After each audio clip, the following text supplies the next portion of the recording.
We have some back-to-school craft ideas. Let's make some pencil holders and bookmarks. Here are some cookie cutter, copycat crafts that are pencil holders.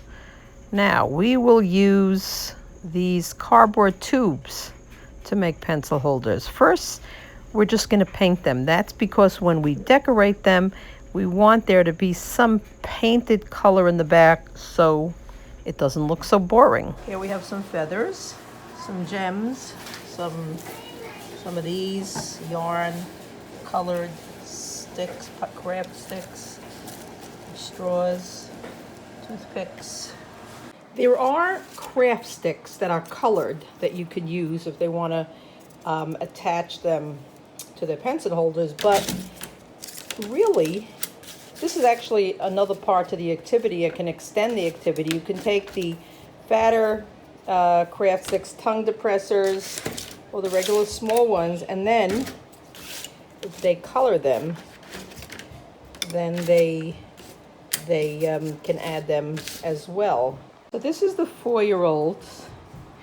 What I'm going to have to do with this is, we didn't add a bottom yet, but I am going to have to add some kind of Mod Podge or something that will keep everything down and cut off things that are hanging over as well. So I didn't have any Mod Podge, but glue works similarly. So what I did was, half with a brush, half with my fingers, I had to cut off the tips of the feathers to get them to stay. And this is, of course, when the children don't see it, and I would only do this with very young children. So I had to just put gobs of glue around to make things stay, and then we'll take a look at how it looks when it's all dry.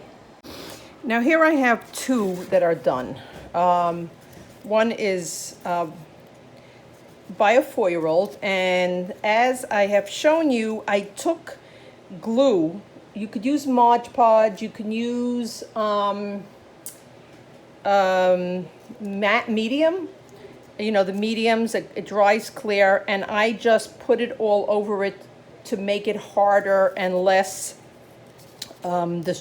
destructible. Now, if you want, some of these things are sticking out. If you want, we can just cut some of them off. It just would be easier, some of the extra stuff. And here's an almost 9-year-old. These are the only two that I have for right now. Just wanted to show you. And then comes the problem was, how were we going to create a bottom so that it could be a pencil holder? And I looked for all different types of ideas. You also have to make sure that this will stay, which side it stays without tipping over. If you want to use a side that's something sticking out, you have to cut it. And I discovered that I had a whole bunch of these old CDs. I thought these are perfect. So what you do is, they can color these with Sharpies, any alcohol ink markers. So that could, or else they could leave them plain. And then we take a little hot glue gun. You could use regular glue also. A hot glue gun just works faster. And then I look to see where I have to put the hot glue, and I see it's around here.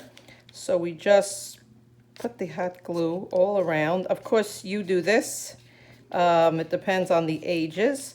And then I take this and put it over here. And here we have our pencil holder. So here are a couple of 3 bookmarks, copycat cookie cutter bookmarks. So this is a very interesting way of making bookmarks that I had seen actually in an adult video, in mixed media video. So you need to use packing tape. And what you're going to do is, you're going to take a long piece of tape. Here's this piece of tape. And what you're going to do is, the children are going to put collage pieces on only one side of it. So how do you determine that? What you do is you turn it like this together. This is the 2 non-sticky sides. Then I take a Sharpie, make a a little line there. And then really the best way to do this is to find something that you can put it on. I found like a block, or that probably won't be so common. Here's just like a canvas. I'll even, here, just a canvas. So what I'll do is I'll put it like at the end over here, and then I'll put this over here, or just anywhere like this, right? Just to make sure you get it down somewhere. You could even do it on the table, okay? You can then choose your collage pieces of choice. I happen to have a whole box here. You can use ribbons, you can use all kinds of cut up things, but I'm just, for argument's sake, I'm just taking a whole bunch of collage pieces, and I'm only going to put them on the side, one side. It's only going to be on one side, so I'm going to do this really quickly. Only one side. Then, when that's all filled up, you take it and you turn it over, hold it like this, and you press it down. It could get a little sticky, but it could work. And then you trim it. Now here this is all trimmed, and I would practice with it first, because it could take a little getting the hang of it, but it's really cool. You could use something specific like only ribbon, or only newspaper, or only tissue paper, or just a whole bunch of stuff like I had.